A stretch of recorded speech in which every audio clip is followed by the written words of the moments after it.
And he had a new gym teacher in third grade because at this point, Dave was conditioned to go and sit on the sidelines and get a chair. And new gym teacher, military cut, the kind of guy that would scare you half to death in the 1960 this is. He's fresh out of the military, probably went to school after the military, so he's a little older. He's rough, he's gruff.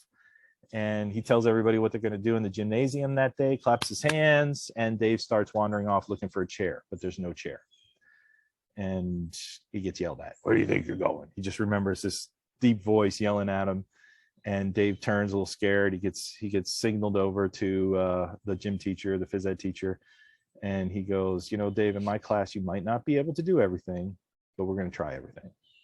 And it was the first time he'd ever got to try anything in phys ed class. And as it would be, it was the rope climb to the ceiling. And if anybody's ever done the rope climb, it's a dreadful thought for many children. You look up and you just, most kids don't get very far. And as it would be, Dave got about 3/4 of the way up. That's fantastic. And, one little hand over the next, he stopped, he was gassed. And that little inner spirit of his that probably makes him what it makes him today is he looked up and says, I'm this close, I got to keep going. And he was the only kid to get to the top. And he dragged his hands down. He couldn't stop himself because he had no use of his legs. He burned his hands. It's why we have a business now called the Best Burn Enterprises, because it was the best burn he ever got.